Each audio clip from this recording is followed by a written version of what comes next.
সুপ্রিয় দর্শক, স্বাগত জানাচ্ছি আজকের সম্পাদকীয়তে। আমি তাজওয়ার মাহমিদ। এনসিপি নেতারা বলছেন লন্ডনে গিয়ে অন্তর্বর্তী সরকারকে বেচে দিয়ে এসেছেন ডক্টর ইউনূস। এদিকে একটি গণমাধ্যমের খবর, বিএনপির কাছে 30 আসন নিয়ে এনসিপি এবং 50 আসন নিয়ে দর কষাকষি করছে জামায়াত। যদিও এই খবরকে মিথ্যা বলে বিবৃতি দিয়েছে জামায়াত, আর এনসিপি নেতা হাসান আব্দুল্লাহ বলেছেন আসন দিয়ে এনসিপি নেতাদের কেনা সম্ভব নয়। সমসাময়িক বিষয় নিয়ে আজকের সম্পাদকীয় বেচা কেনার রাজনীতি। আর এসব নিয়ে কথা বলতে আমাদের সঙ্গে স্টুডিওতে উপস্থিত হয়েছেন মাসুদ কামাল, সিনিয়র সাংবাদিক, এবং দেলোয়ার হোসেন, সহকারী সেক্রেটারি, ঢাকা মহানগর দক্ষিণ বাংলাদেশ জামায়াতে ইসলামী। দর্শক, আপনারা এই আলোচনায় অংশ নিতে পারেন, এই জন্য আপনাদের ফোন করতে হবে টেলিভিশনে দেখানো নাম্বারে। এছাড়া ফেসবুকের মাধ্যমে আপনাদের মন্তব্য পাঠাতে পারেন আমাদেরকে। আলোচনার শুরুতে জানিয়ে দেবে এখনকার প্রধান শিরোনামগুলো। মতামত চেয়ে দলগুলোর কাছে জুলাই সনদের খসড়া পাঠালো ঐকমত্য কমিশন। সাংবিধানিক ও আইনি বৈধতা নিয়ে আদালতে প্রশ্ন তোলা যাবে না, চূড়ান্ত খসড়ায় প্রস্তাব।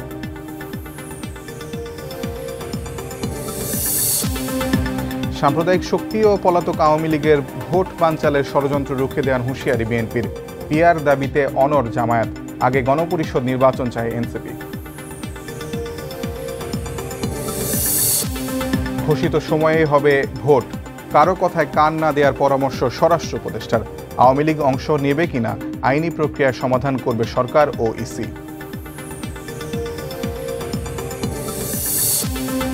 হলি আর্টিজান হামলার পর রাজশাহীতে জঙ্গি সন্দেহে গ্রেফতার ব্যক্তির কোচিং সেন্টারে অভিযান, মিলল অস্ত্র ও বোমা তৈরির সরঞ্জাম, বিস্ফোরক নিষ্ক্রিয়, আটক 3।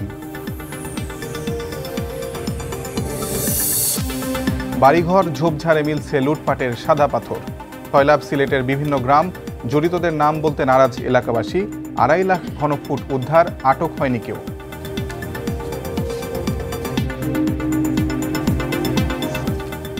আমরা আলোচনায় আসি। প্রথমে দেলোয়ার হোসেন ভাই, আপনাকে দিয়ে একটু শুরু করি। আপনি বাংলাদেশ জামায়াতে ইসলামের ঢাকা মহানগর দক্ষিণের কমিটির সহকারী সেক্রেটারি হিসাবে দায়িত্ব পালন করছেন।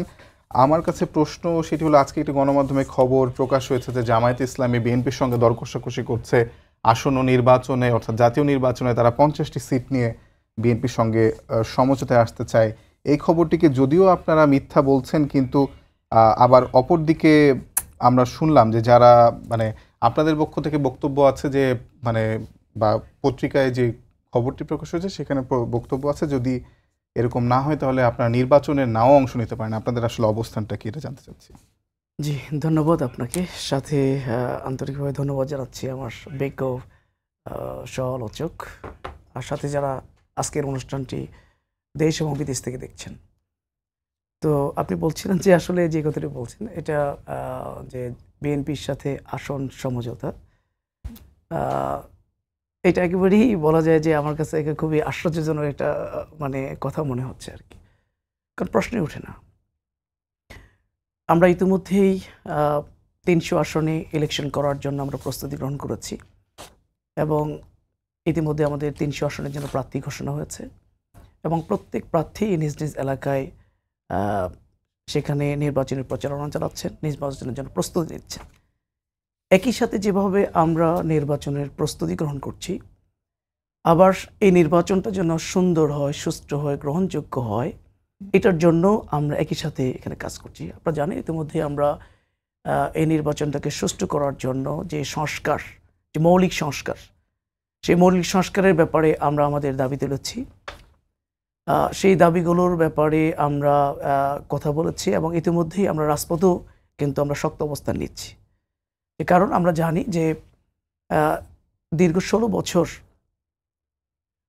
ফ্যাসিবাদী সে আওয়ামী লীগ সরকার রাষ্ট্রের সমস্ত সাংবিধানিক প্রতিষ্ঠানগুলোকে যেভাবে ধ্বংস করেছিল, এই ধ্বংসস্তূপের উপরে আসলে দাঁড়িয়ে এগুলো সংস্কার ছাড়া, এগুলো মেরামত ছাড়া এখানে কখনো সুষ্ঠু গ্রহণযোগ্য নির্বাচন সম্ভব নয়।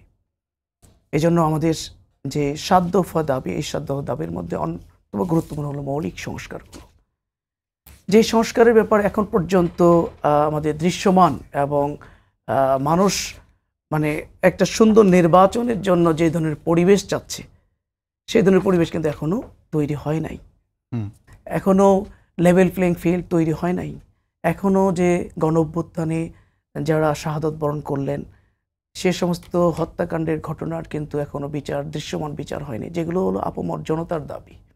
এখন পর্যন্ত আপনার নির্বাচন কোন পদ্ধতিতে হবে সেই বিষয়টি স্পষ্ট হয় নাই এখন পর্যন্ত আপনার যে আমরা যে দাবিটা তুলছি এটা হলো যে জুলাই সনদ, সেই সনদের আইনগত ভিত্তি এবং সেই জুলাই সনদের উপরেই ভিত্তি করি একটি নির্বাচন, এই কোনোটাই কিন্তু এখন পর্যন্ত কাঙ্ক্ষিত জায়গায় পৌঁছায় নাই। সুতরাং আমরা এই জায়গাটাতে খুব স্পষ্ট করে বলছি, একদিকে নির্বাচন যখনই হোক না কেন, সেটা আমরা বলেছি ফেব্রুয়ারিতে যে টেন্টেটিভ যে ডেটটা, যে তারিখটা ঘোষণা করা হয়েছে, আমরা সেটাকে ওয়েলকাম করেছি।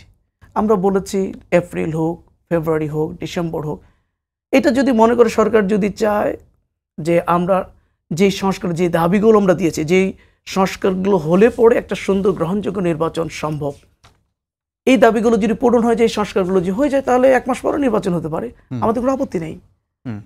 মূলত আমাদের এই নির্বাচনটাকে সুন্দর গ্রহণযোগ্য করার জন্য যে মৌলিক দাবিগুলো, সরকার তো মোটামুটি বলেই দিয়েছে যে ফেব্রুয়ারিতেই হচ্ছে নির্বাচন। আমরা তো বলেছি যে এটাকে আমরা অ্যাপ্রিশিয়েট করেছি, কিন্তু তার আগে এই মৌলিক সংস্কারগুলো ছাড়া এই মুহূর্তে নির্বাচন দেশের মানুষ এটা গ্রহণ করবে না। কারণ এই যে দীর্ঘ 16 বছর পরে এই যে জুলাই অভ্যুত্থান, যে গণ অভ্যুত্থানটা, যে বিপ্লব বলছি, এই বিপ্লবে এত মানুষের জীবন গেল, এত মানুষ আহত হলো, পঙ্গুত্ব বরণ করলো। এই আন্দোলনের মূল লক্ষ্য কিন্তু শুধুমাত্র একটা সরকারকে নামানো আর একটা সরকারকে বসানোর জন্য নয়। এই আন্দোলনের মূল প্রত্যাশা ছিল একটা নতুন বাংলাদেশ, যে পুরাতন যে রাজনৈতিক বন্দোবস্ত, যে পচা রাজনীতি, এটাকে ফেলে দিয়ে একটা নতুন রাজনৈতিক বন্দোবস্ত, নতুন বাংলাদেশের স্বপ্ন নিয়েই কিন্তু মানুষ ঝাঁপিয়ে পড়েছে আন্দোলনে, জীবন দিল, রক্ত দিল এবং পঙ্গুত্ব বরণ করলো। সেই বিষয়টা মানুষের কাছে নিশ্চিত না হওয়া পর্যন্ত মানুষ এই নির্বাচনকে গ্রহণ করবে না। আপনারা কি নির্বাচনে অংশগ্রহণ করবেন কিনা যদি জুলাই সনদ বাস্তবায়ন না হয়, কিংবা আপনারা পিআর পদ্ধতিতে নির্বাচন চাচ্ছেন, সেটি যদি বাস্তবায়ন না হয়, সংস্কার ছাড়া যদি নির্বাচন হয়, আপনারা কি বর্জন করবেন? এটা তো আরো সময় আসলে বলা যাবে। তবে আমরা মনে করি এখন পর্যন্ত যথেষ্ট সময় আছে সরকারের হাতে। সরকার যদি আন্তরিক হন, সরকার বলছেন যে একটা মহা উৎসবের মধ্য দিয়ে তারা নির্বাচন আয়োজন করবে, যেখানে আনন্দের সাথে, উৎসবের সাথে মানুষ ভোট কেন্দ্রে যাবে, আমরা এটাকে অ্যাপ্রিশিয়েট করি। তবে এটার পরিবেশ তৈরি করতে হবে। এটা পরিবেশ তৈরি করার জন্য আমরা বলছি এখন পর্যন্ত যথেষ্ট সময় আছে। সরকার আন্তরিক হলে সকল রাজনৈতিক সংগঠনগুলোর সাথে বসে এই ধরনের পরিবেশ তৈরি করতে হবে। আমার শেষ প্রশ্ন সেটি হচ্ছে যে আপনারা বলছেন লেভেল প্লেইং ফিল্ড নাই, আপনি মাত্রই বললেন লেভেল প্লেইং ফিল্ড না থাকার কারণটা কি? আপনারা কি মনে হচ্ছে যে কোনো পক্ষকে কি সরকার বাড়তি সুবিধা দিচ্ছে, নাকি কোনো পক্ষ অ্যাডভান্টেজ নিচ্ছে? আসলে লেভেল প্লেইং ফিল্ড কিভাবে তৈরি হবে এবং এখন কেন নাই বলে মনে হচ্ছে আপনাদেরকে? আচ্ছা, আপনারা খুব স্পষ্ট করে এটা মিডিয়ার মাধ্যমে আপনারা জানছেন জনগণের, যে আসলে এই মুহূর্তে লেভেল প্লেইং ফিল্ড নেই, যেটাকে সমান, মানে একটা খেলার মাঠ, সমান খেলোয়াড় মাঠ, এখানে সবাই সমানভাবে রেফারির কাছ থেকে সুবিধাটা পাবে। কিন্তু যখন আমরা লেভেল প্লেইং ফিল্ডের কথা বলছি, যখন স্বরাষ্ট্রমন্ত্রী যখন বলছেন যে আইন শৃঙ্খলার প্রস্তুত একটা সুন্দর নির্বাচনের জন্য, তখন কিন্তু আমরা দেখছি যে কেউ কেউ বলছেন যে ভোট কেন্দ্রে যদি অমুক প্রার্থীকে বা অমুক প্রতীককে যদি ভোট না দেওয়া হয়, তাহলে জিপ কেটে ফেলা হবে, তার হাত ভেঙে ফেলা হবে, তার পা ভেঙে ফেলা হবে, এই ধরনের হুমকিও কিন্তু আসতেছে।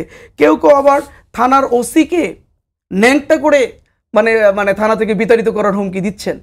যখন থানা থেকে একজন আসামি, তার বিরুদ্ধে সাজা হয়েছে, সাজাপ্রাপ্ত আসামিকে থানা থেকে ছিনতাই করে নিয়ে আসা হচ্ছে, যখন প্রকাশ্য দিবালোকে পাথর মেরে একজন মানুষকে হত্যা করা হয়, যখন একজন সাংবাদিককে যখন ইট দিয়ে মেরে মেরে হত্যা করা হয়, তখন কেমনে লেভেল প্লেইং ফিল্ড আছে? যখন আমরা লক্ষ্য করছি প্রশাসনের কর্মকর্তারা, অ্যাডমিন ক্যাডার বলেন, পুলিশ ক্যাডার বলেন, যখন ওই ফেসিবাদের আমলে যারা ছিল তারা এখন ভোল পাল্টিয়ে আরেকটা দলের সহানুভূতি পাওয়ার চেষ্টা করে, তারা কিন্তু এখনো বিভিন্ন জায়গায় আছে। সুতরাং তাদের এই যত পর্যন্ত ফেসিবাদী দোসররা এই জায়গাগুলোতে আছে, নির্বাচন কমিশনে আছে, প্রশাসনে আছে, পুলিশ প্রশাসনে আছে, তখন কেমনে তাদের দ্বারা একটা লেভেল ফিল্ড তৈরি করা সম্ভব? জি, অসংখ্য ধন্যবাদ। মাজেদ কামাল ভাই, আমি আপনার কাছে এই প্রশ্নটা দিয়ে করতে চাই যে আপনার কাছে কি মনে হয় কিনা যে 1 বছর পরে আমরা আর মাত্র হয়তো 5-6 মাস আছে সময় একটা নির্বাচনের জন্য অপেক্ষা করছি, সেই নির্বাচনের লেভেল প্লেইং ফিল্ড কি আসলে তৈরি হয়নি? আসলে কেন তৈরি হলো না এতদিনে, সেটা একটা প্রশ্ন। আরেকটি প্রশ্ন হচ্ছে যে নির্বাচন এখন কোন পদ্ধতিতে হবে সেটি স্পষ্ট নেই বলছেন আপনার সহ আলোচক। এই দুটি প্রশ্ন যদি আপনি উত্তর দেন আমাকে।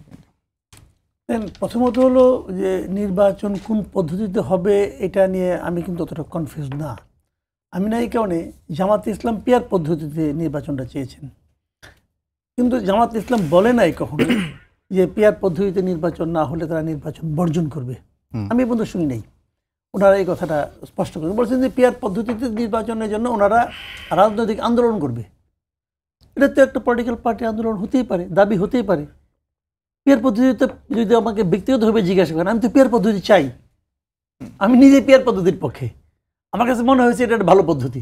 আমাদের মতো থার্ড ওয়ার্ল্ডের কান্ট্রিতে এটা খুব জরুরি, এটা আমি মনে করি পার্সোনালি। কিন্তু আমি আবার এটাও বলি যে এই মুহূর্তে যেমন আগামী নির্বাচনটা পিয়ার পদ্ধতিতে করতে গেলে এটা আসলে নির্বাচনটা বিলম্বিত হয়ে যাবে। আমি আবার ওটাও মনে করি যে একটা অনির্বাচিত সরকার দীর্ঘদিন থাকা ঠিক না। এটা হলো আমার অপিনিয়ন আর কি। সেক্ষেত্রে আমি আমার যেটা ধারণা, ওনারা যদি এটা নিয়ে আন্দোলন করে, এটা নিয়ে রাজনৈতিক আন্দোলন মানে কি, জনগণকে সম্পৃক্ত করার চেষ্টা করবে। জনগণকে সম্পৃক্ত করা উচিত। আমি তো মনে করি এটা সরকারই করা উচিত ছিল, যে আমরা এইবার এইভাবে করতেছি, কিন্তু এরপর থেকে আমরা পিয়ার পদ্ধতিতে করব। এবার তারা পিয়ার পদ্ধতিতে উচ্চ কক্ষ করবে। তো যদি উচ্চ কক্ষ করতে পারেন, নিম্ন কক্ষ করবেন না কেন ভাই? করেন, কোনো সমস্যা তো নাই। তো কাজে ওইটা হতে পারে, কিন্তু হয়তো এইবার হয়তো আমি মনে করি হাতে সময় কম, ইলেকশন তাড়াতাড়ি হওয়া দরকার। কারণ এরই মধ্যে 1 বছর চলে গেছে কোনো কিছু প্রাপ্তি ছাড়াই। আর এইটা নিয়ে করতে গেলে মানুষ এখন ওটা বুঝে না। যেমন যে কথা নাকি বিএনপি লোকজন বলে যে বাংলাদেশ পিয়ার পদ্ধতি কি, এটা বুঝে না। এটা সত্য কথা, বুঝে না। মানুষ তো অনেক কিছুই বুঝে না, কিন্তু তাকে এটা বোঝাতে হবে না। বোঝানোর দায়িত্ব আপনি নেন, বলেন আমরা জনগণকে বুঝাবো।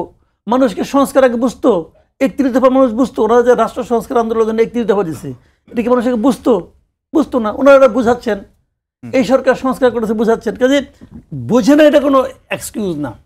বাট কোশ্চেন হলো এটা ভালো কি মন্দ। যদি ভালো হয় আমি মনে করি এটা করা উচিত, কিন্তু এই মুহূর্তে নয়। এবং এটা নিয়ে জামাতও কোনো গো ধরে নাই যে পিয়ার পদ্ধতি না হলে আমরা নির্বাচন করব না, বয়কট করবো, এই ধরনের কথা বলেছি বলে আমি শুনি নাই।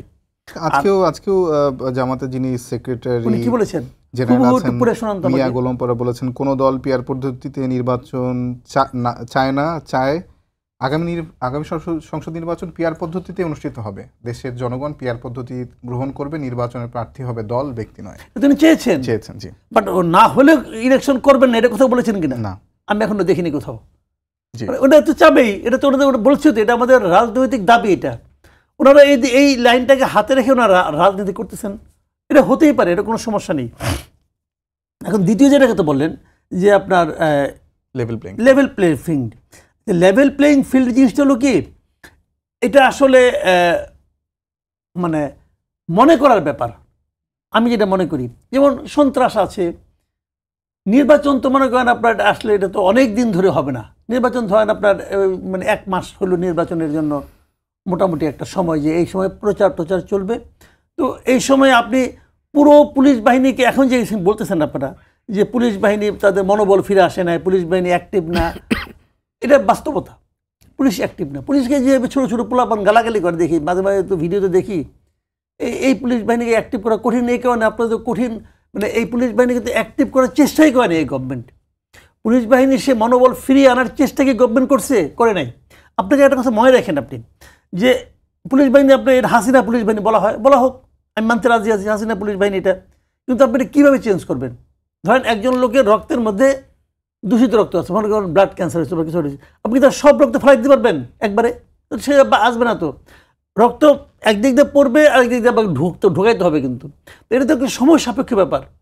তা আপনি পুলিশ বাহিনীকে চেঞ্জ করেন, আমাদের তো কোনো আপত্তি নাই, চেঞ্জ করেন। এই গত 1 বছরে চেঞ্জ করার প্রক্রিয়া শুরু হয়েছে? হয় নাই তো। তো আপনি কিছু করবেন না, পুলিশ বাহিনী মনোবল ফিরিয়ে আনবেন না, খালি হাহাকার করবেন, তা তো হয় না ভাই। দেখেন এই সরকারকে তো আমরা অনেক দায়িত্ব দিয়েছিলাম এবং অনেক সমর্থনও দিয়েছিলাম। এমন কোনো বাংলাদেশের দল আছে, আওয়ামী লীগের কথা বাদ দেন, কারণ আওয়ামী লীগ তো পরাজিত শক্তি এই মুহূর্তে, যারা হেরে গেছে তাদের আলাপ বাদ দিচ্ছে আপাতত। তারা তো আনহ্যাপি হবেই। তারা ছাড়া অন্য কোনো রাজনৈতিক দলকে দেখেছেন এই সরকারের বিরোধিতা করছে পর্যন্ত? করে নাই তো। সবাই নানাভাবে তার মতো করে সাপোর্ট দিচ্ছে। এত সাপোর্ট পাওয়ার পরও এই গভর্নমেন্ট পুলিশ বাহিনী মনোবল ফিরে আনতে পারতেছে না কেন? অত চেষ্টাই করে নাই। আপনি দেখান, খেলে একটা জিনিস দেখান যে গভর্নমেন্ট এই পদক্ষেপটা নিয়েছে, কিন্তু এই পদক্ষেপটা কাজ করে নাই, তারা কোনো পদক্ষেপই নেয় নাই। তাহলে এই হাহুতাশটা আপনি কতদিন চালাবেন? আপনি তো অনন্তকাল চালাতে পারবেন না। আজকাল ভাই আপনার কাছে আমার এই পর্যায়ে সর্বশেষ প্রশ্ন যেটা হচ্ছে যে আজকে যে খবরটা নিয়ে চারিদিকে অনেক ধরনের আলোচনা হচ্ছে যে বিএনপির সঙ্গে আসন সমঝোতা করতে চায় দলগুলো। আপনার কি মনে হয় যে এই মুহূর্তে বিএনপি এতটাই জনপ্রিয় যে তাদের সঙ্গে আসন সমঝোতা করেই আসলে সংসদে যেতে হবে নাকি মানে সামনের দিনে কি প্রক্রিয়াটা এমনই হবে নাকি এটা একেবারেই আপনার কাছে মনে হয় যে ভিত্তিহীন একটা খবর?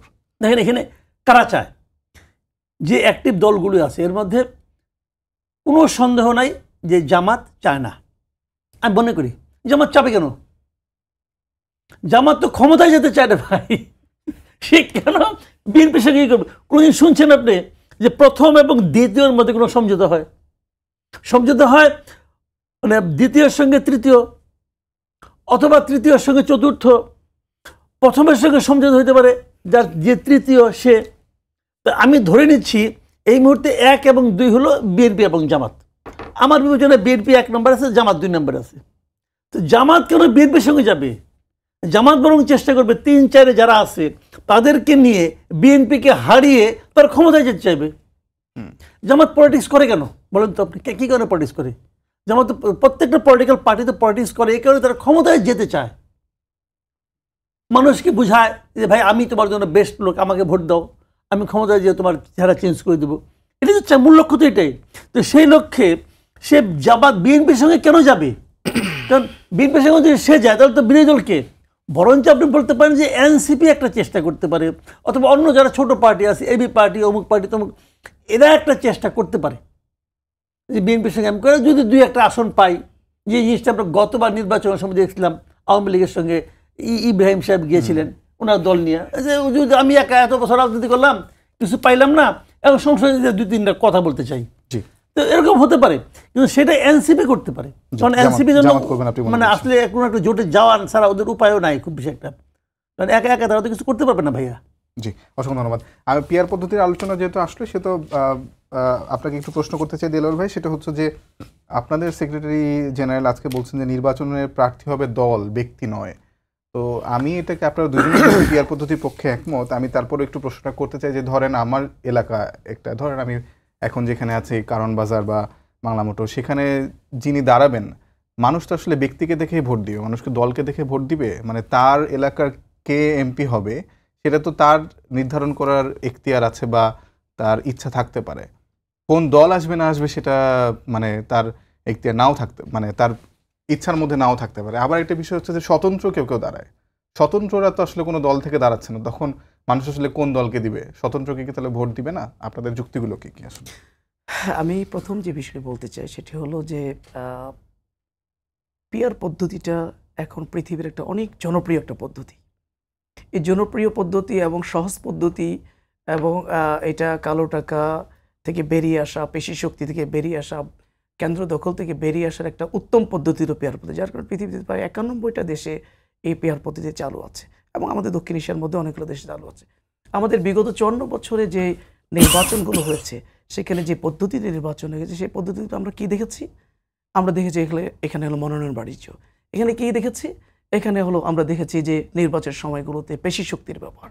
এখানে কি দেখেছি? আমরা কালো টাকার ব্যবহার। এখানে আমরা কি দেখেছি? যে একটা ভোটারের সকল ভোটারদের ভোটের প্রতিফলন ঘটে না। কেন? ধরেন যে একজন প্রার্থী 70,000 ভোট পেয়ে নির্বাচিত হলো, আরেকজন প্রার্থী হয়তো 69,000 ভোট পেয়ে পরাজিত হলো। এই জায়গায় এই 69,000 ভোট যে ভোট পেলো, যে 69,000 ভোটার, তাদের ভোটের মতামতের প্রতিফলন তো ঘটলো না। অর্থাৎ সকল মানুষের ভোটের মতের প্রতিফলন কিন্তু ঘটছে না, তার ভোট নষ্ট হয়ে যাচ্ছে। আর সেটা তো আপনারা যদি পিআর পদ্ধতি করেন সেখানেও তো এমন হতে পারে যে এক দল 5,90,99,999টা ভোট পেল, এক দল 6 কোটি একটা ভোট পেল, ওই পার্সেন্টেজের ভিত্তিতে মানে আসন পেয়ে যাচ্ছে। সেক্ষেত্রে তো কারো ভোটের কোনো ইয়ে আছে যে 6 কোটি একটা ভোট পেল সেও তো আসলে সংসদে বেশি আসনে আসলে ক্ষমতা গ্রহণ করছে, বা সংসদে কম আসন পাচ্ছে, কিন্তু প্রত্যেকটা ভোটের প্রতিফলন তো করছে। যে আমি যখন ভোট দিলাম আমার ভোটেরও একটা প্রতিফলন করেছে, আমি একজনকে আমার এই ভোটের মাধ্যমে একজন সংসদ সদস্য নির্বাচিত হয়েছে। আরেকটা বিষয় দেখেন যে 54 বছরে হাতে কোনো কয়েকটা রাজনৈতিক সংগঠন কিন্তু ঘুরে ঘুরে সংসদে গেছে, তাই না? অধিকাংশ রাজনৈতিক সংগঠনগুলো কিন্তু মানে সংসদে যেতে পারে না, যার ফলে কি হয়? সংসদটা শক্তিশালী হয় না। এই যারা সংসদে যেতে পারে না তারা বাইরে শুধুমাত্র তাদের কথাগুলো বলতে পারে, মানুষের কথাগুলো বলে এবং বাইরে ব্যাপক আন্দোলন সংগ্রাম তৈরি হয়। যদি তারা সংসদে যেতে পারতো তাহলে সংসদে তাদের গঠনমূলক সমালোচনার মধ্য দিয়ে সংসদটা কার্যকর হতো, শক্তিশালী হতো, সেখানে সবার মতামতের ভিত্তিতে একটা সুন্দরভাবে রাষ্ট্র পরিচালনা করা সম্ভব হতো।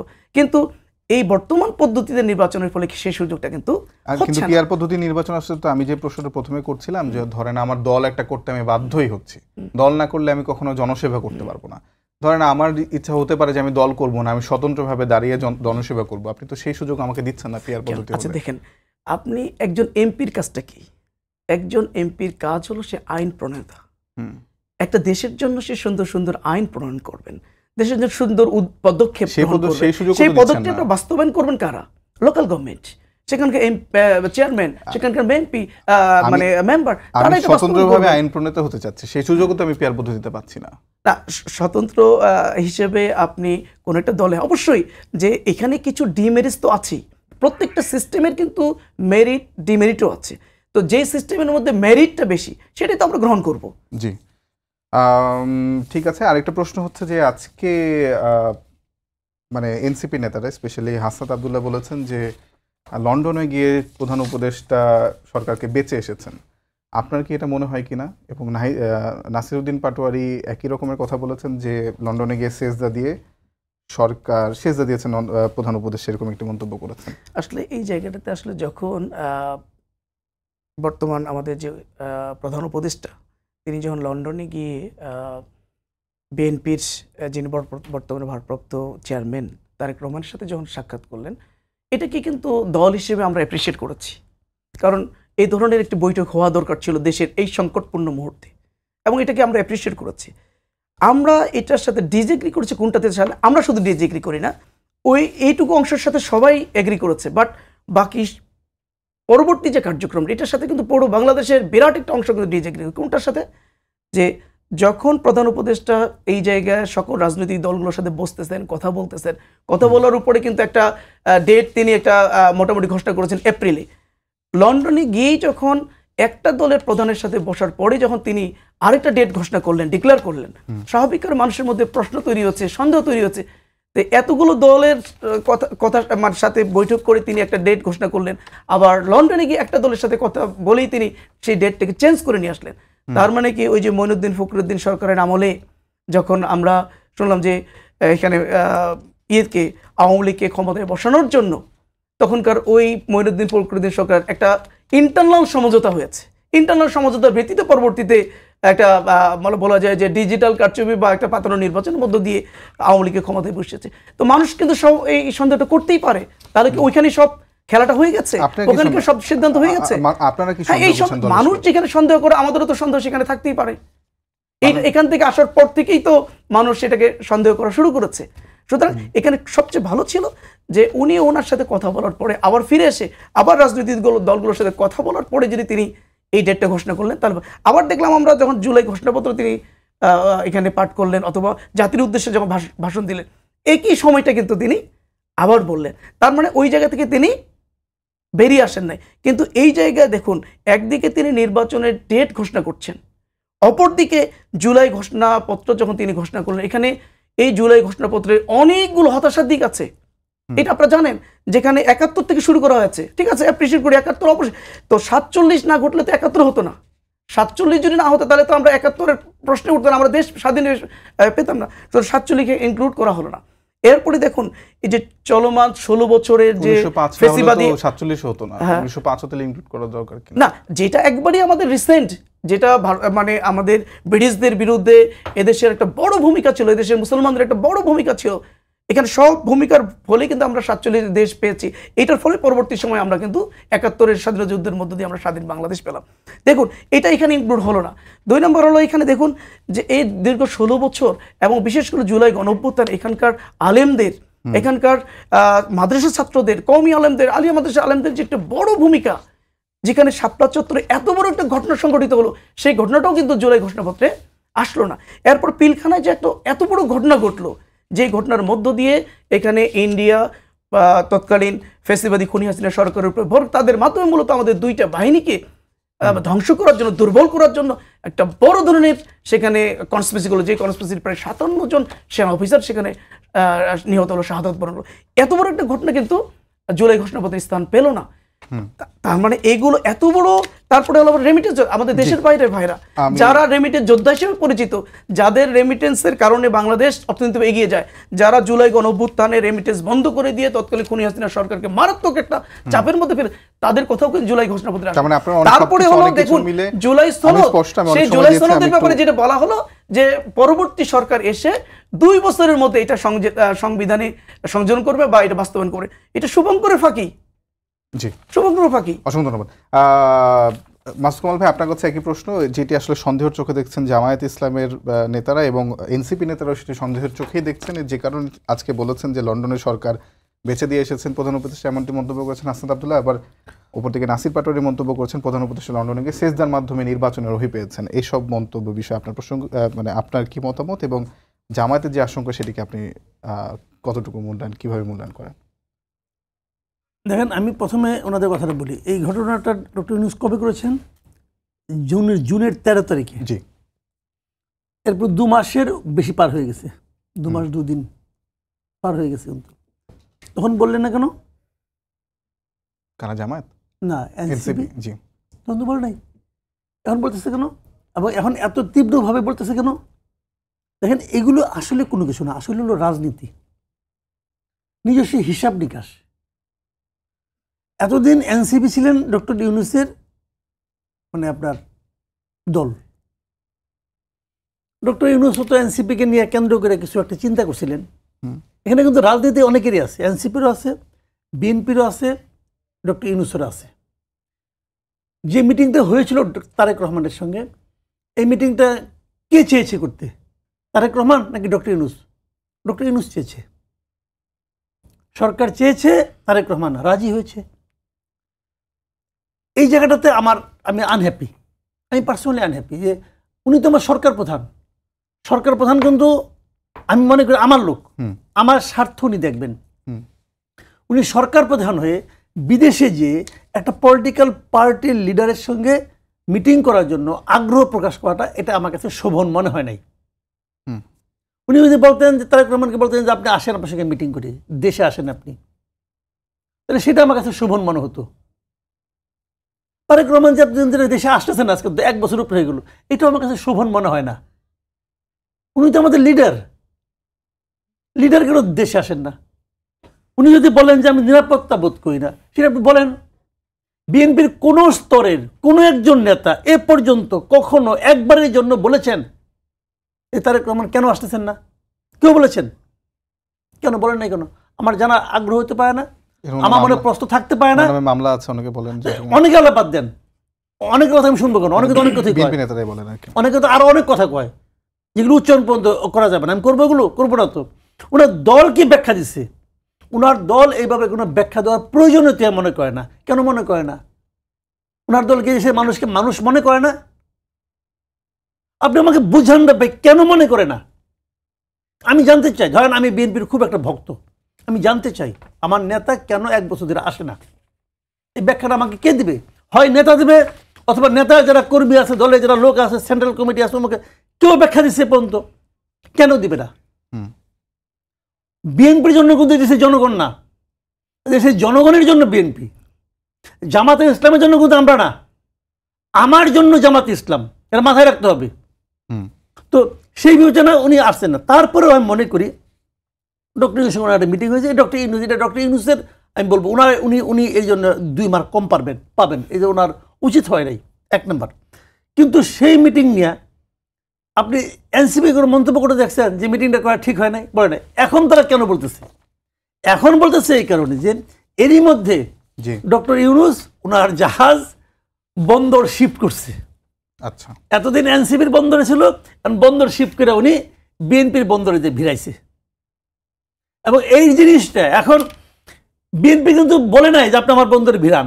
বিএনপি ভাই এমনি নিজের শক্তির সে বলিয়ান, তার কোনো দরকার নাই। কিন্তু ইউনূসের দরকার আছে। ইউনূস মেবি একটা সেফ এক্সিট খুঁজতেছে। ইউনূস সাহেব কিন্তু শেষ করতে হবে জিনিসটা একবার। ফেব্রুয়ারিতে উনি ইলেকশন দিবেন, তো ফেব্রুয়ারি পরে মার্চে ওনার স্ট্যাটাসটা কি হবে? উনি যদি চিন্তা তো করবেন, ওনার উপরে সবাই হ্যাপি না। সবাই একজন মানুষের পক্ষে কোনোভাবে সবাইকে হ্যাপি রাখা সম্ভব না। এটা পৃথিবীতে কখনো হয় নাই, আমাদের নবীও পারেন না সবাই খুশি রাখতে। তার মানে এখন উনি এই জন্য একটা সেফ এক্সিট খুঁজতেছেন, ভাবতেছেন যে বিএনপিতে ক্ষমতা আসবে, আমি একটা দল নিয়ে অনেকক্ষণ চেষ্টা করলাম, এরা তো যেখানে যায় জনপ্রিয়তা কমে, যেখানে যায় এটা আওলা বাজে, অনেক চেষ্টা করলাম, আবার এর মধ্যে কেউ কেউ আবার নানা আকাম কুকামও করে, তো সব মিলে উনি এদের উপরে ভরসা রাখতে পারছেন না। যখন এদের উপর থেকে হাতটা উঠাই নিয়েছেন তখন এরা দেখে একদিন তো খুব ছায়া আসছিলাম যে আমি যদি ঘেরাও করি তাও আমার ঠান্ডা পানি দেয়, এখন তো ছায়াই নাই, পানি আর দিবে কে? এখন এরাও উদ্বিগ্ন হয়ে গেছে, তাহলে আমাদের কি হবে? ওনাদেরও সেফ এক্সিট দরকার আছে, কিন্তু ওনারা যা কিছু করছেন এটা নিয়ে পরে প্রশ্ন উঠবে না। ধরেন এই গভর্নমেন্ট আছে, এনসিপি তারা সব দিক দিয়ে প্রোটেকশন দিচ্ছে, কোথাও গেলে পরে পুলিশ দেয়, আর্মি দেয়, কত কিছু দেয়। ধরা যাক একটা পলিটিক্যাল পার্টি ক্ষমতায় আসলো, জামাত আসলো অথবা বিএনপি আসলো, কেউ আসলো, তারা কি এনসিপিকে এই প্রোটেকশনটা দিবে? যদি না দেয় তাহলে ওনারা এটা ভাববে না? এই ভাবনাজাত কারণে ওনারা এখন ক্ষিপ্ত হয়ে গেছে। জি, অসংখ্য ধন্যবাদ। আমি আপনার কাছে শেষ প্রশ্ন করতে চাই দেলোয়ার ভাই, সেটি হলো যে আজকেই বিএনপির যুগ্ম মহাসচিব অ্যাডভোকেট রুহুল কবির রিজভী তিনি মানে একটি মোটামুটি একটা বিস্ফোরক মন্তব্য করেছেন। সেটা হলো যে আজকে আমরা যেখানেই যাই শুনি একটি সংগঠনের লোক সেখানে বসে আছে, ডিসিকে তারা বলছে একটি বিশেষ দলের লোক, ওরা ডিসিগিরি করছে না, ওখানে তারা তাদের সংগঠনের কাজ করছে, এবং সেটি জামায়াতকে বুঝিয়েছেন এবং আরও বুঝিয়েছেন। আরও তিনি বলেছেন যে আমি এখন এমনও শুনেছি যে ইসলামিক ফাউন্ডেশনের যিনি ডিজি তিনি তার কর্মকর্তা কর্মচারীদের বলেছেন তোমরা রোকন না হলে চাকরি থাকবে না। মানে বৈষম্য বিরোধী ছাত্র আন্দোলনের মধ্যে অর্থাৎ সরকারি চাকরিতে বৈষম্যহীন একটি ব্যবস্থা গড়ে তোলার জন্য যে লড়াই, তারপরে আপনারা শুনছি যে সেখানে জামায়াতের রোকন না হলে চাকরি পাচ্ছে না সরকারি, সেটা আসলে আপনারা কীভাবে অ্যাড্রেস করছেন? ধন্যবাদ আপনাকে। আমি শ্রদ্ধার সাথে জনাব রুহুল কবির রিজভী সাহেবকে আমি বলতে চাই, একটু চোখ খুলে তাকিয়ে দেখুন, আপনার অভ্যুত্থান যখন সারা দেশে যখন ডিসি নিয়োগ হলো, যখন এসপি নিয়োগ হলো, এরা কারা? এদের রাজনৈতিক পরিচয়টা কী? সারা দেশ যখন হাইকোর্ট থেকে শুরু করে কোর্টগুলোতে যখন অ্যাটর্নি জেনারেল, পিপি, এপিপি, সহকারী অ্যাটর্নি জেনারেল, অতিরিক্ত অ্যাটর্নি জেনারেল নিয়োগ হলো, এদের রাজনৈতিক পরিচয়টা কী?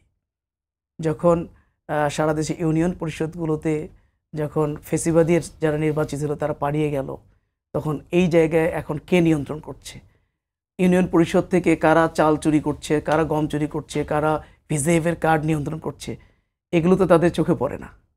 কিন্তু এমন অভিযোগও তো আছে যে মানে যারা ছাত্র উপদেষ্টা আছেন আসিফ মাহমুদ এবং নাহিদ ইসলাম, তারা শিবিরের কয়েকজনকে আসলে বিভিন্ন মন্ত্রণালয়ে গিয়ে সচিব, অতিরিক্ত সচিবের পদায়নের জন্য সুপারিশ করছিল, তাদেরকে চিঠিতে নিষেধ করতে হয়েছে, এরকমও তো আছে। আমি শেষ করি, এবং এটা আগস্টের পরপরই মানে রাতারাতি অনেকগুলো জায়গায় আসলে মানে শিবিরের যারা সাবেক শিবিরের ছাত্রনেতা আছেন তারা আসলে বিভিন্ন জায়গায় সরকারি পদে কর্মকর্তা বসিয়েছেন, এমন অভিযোগ আছে।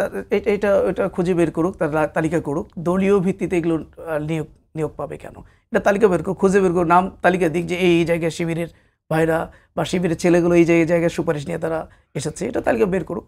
আমি যেটা বলতে চাই, আমার ঠাকুরগাঁ, আমি যে হোম ইউনিয়ন, একটা ইউনিয়নের কথা যদি বলি, আমার ইউনিয়নে 3টে মাদ্রাসা আছে, বড় বড় মাদ্রাসা।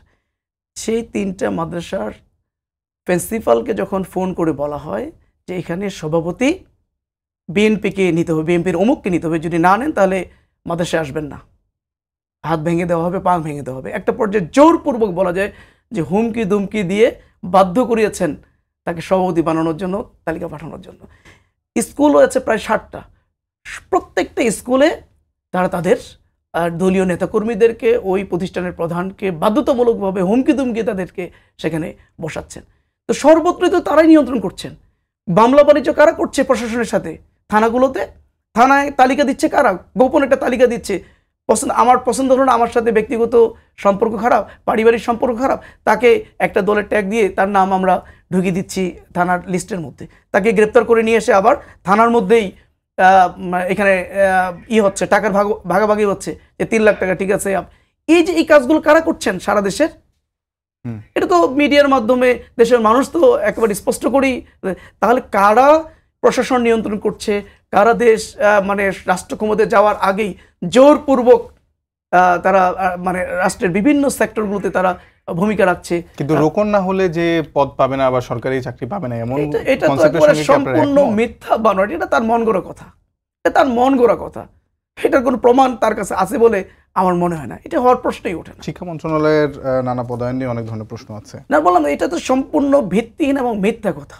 এটা মানে ওই যে যখন কোনো কিছু ইস্যু যখন পায় না জামাতের ব্যাপারে, তখন তারা এরকম কিছু মিথ্যা বানোয়াট কিছু ইস্যু তৈরি করে তারা জামাতের উপর ব্লেম দেওয়ার চেষ্টা করে। এটা একটা ব্লেম গেম বলা যায়, এর বাইরে আমি কিছুই মনে করি না।